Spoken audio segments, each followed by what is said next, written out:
Good afternoon. I'm Abba Kulkarni reporting for Channel 12 News. Over the summer, the PDS Performing Arts Department was invited to participate in the 65th Annual Fringe Festival in Edinburgh, Scotland, where they performed 12 Incompetent Men and Women, a play by Ian McWethy. I'm joined today by PDS's Artist-in-Residence and Director of 12 Incompetent Men and Women, Mr. Stan Cahill. Hello. Mr. Cahill, are there any specific requirements that need to be met in order to be invited to the Fringe Festival? Yeah, we were actually invited by the American. We were invited to the Edinburgh Fringe Festival as part of what's called the American High School Theater Festival, which is kind of a smaller umbrella underneath the Fringe Festival. And as a high school, you have to submit a rigorous application packet, which details your production history, DVDs, photos, a statement about your educational philosophy, as well as the importance of the performing arts at your school, and community involvement, meaning what kind of involvement do you get from the faculty, the staff, the parents, the administration, and those sorts of things. We excel on all of those benchmarks, and they accepted us. We were actually accepted 2 years ago, and we were planning to take chorus line to Scotland, but damn you, swine flu. We had swine flu or bird. What was it? Bird flu. Bird flu. And then swine flu. And then the collapse of the economic system in the Western world. Fortunately, we reapplied after that, and we got accepted. And we were part of about 20, 25 other schools that all performed as part of this Edinburgh Fringe Festival. So that was the journey to get there. Yeah. And is there a reason you chose 12 Incompetent Men and Women? Yeah, we were. I originally had this grand plan to do 12 Angry Men, or 12 Angry Women, or they also have 12 Angry Jurors, like this kind of hybrid with men and women. And then I went over to Scotland previous to what would have been 2010, just to check the place out and see where we'd perform.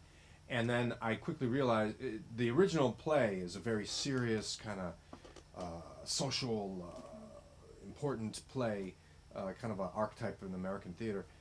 And I realized no one in Edinburgh is going to want to come see a bunch of high school kids do a really serious production that's basically a bunch of 50-year-old white guys in the play. And so we'd all be these, young kids trying to act old. And so I was at a loss, and then Julia Miller's mother, I happened to say in a group, I said, I'm looking for a deconstructed version of 12 Angry Men. I wish it was out there. And I swear to you, a week later, I get this email from Julia Miller's mother. It says, oh, you mean like this? And I open my email and say, oh my God, that's the perfect show, at least in theory. 12 Incompetent Men and Women. And I said, God, I hope it's good.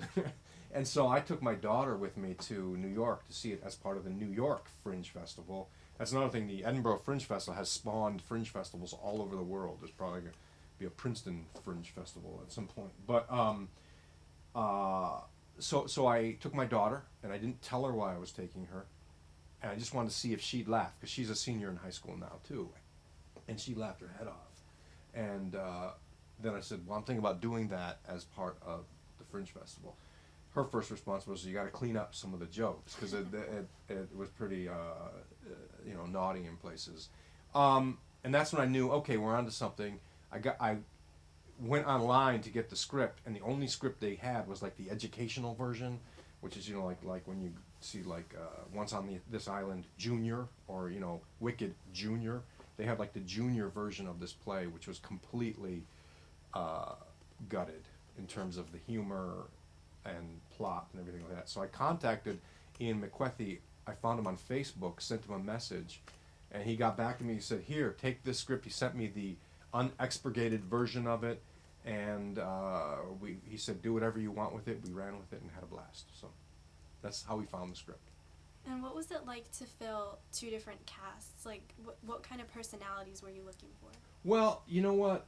One of the and we just went through auditions, so it's what I try to tell the students here, is that one of the tough parts about theater here is that it's one of the few programs where you can get cut. Meaning, It's not like we're going to bump you down to JV or you still get to play. It's like, dude, you're not in the play. Sorry. You know what I mean? That's a tough pill to swallow. It was my goal with this program. If you want to be in the play, I'll put you in the play. You just show up and I will make it work. And so going in, I knew I wanted to do this play. I didn't know how we were going to do it until I got the names of people who wanted to show up. And then those who wanted to show up, if you were a tech person and you wanted to try acting like Jeff Berger, all right, man, that's what you're going to do. You can do whatever job you want to do. I'll make it work. And I did not expect the response we got. We got almost 30. We started out with 34, and I was like, oh my God, how are we going to do it?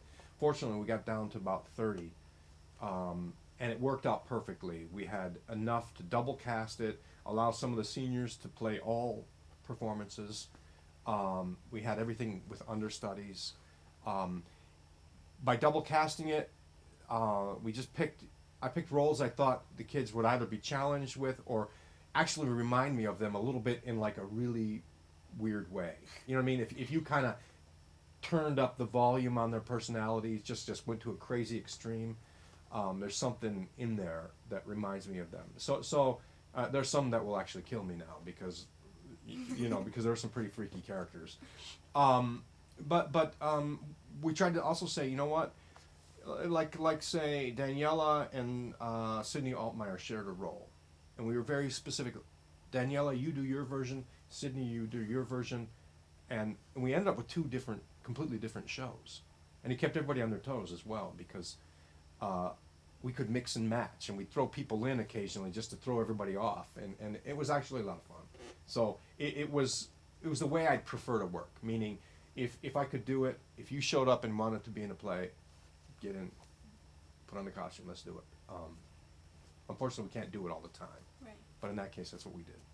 And did you have to bring the set with you from here? Well, that's the thing. The other thing is we had student designers across the board. Normally, when we do a show here, we hire in big fancy pants, lighting designers, sound designers, and they come in and they share their knowledge with our students. And in this case, we said, let's do it all ourselves. And so Eric Falcon, Ben Burwell handled lights, Paul Batterman handled the set, Abby Nover did the costumes, Connor was our stage manager, we had somebody as a production manager, company manager, they did it all. In this case, we had the set. Jeff, our tech director and set designer, was pretty cool about saying, you know what, we don't know what we can take until we do the show full. So we actually built, I don't know, did you see the show? We had a full box set. Yeah. And we said, let's just do it like we were actually doing the play, and then see what we can kind of extract from that once we take it on the road. What are the things we absolutely need? Incidentally, Paul's set, the writer, Ian McQuethy, who also did the New York production, was blown away by Paul's set. And he said it was better than the New York production, which I agree with. So the set, once we did the play, we realized we can't bring a TV, we can't bring the walls, we can't bring a table, we can't bring anything other than the dead cat.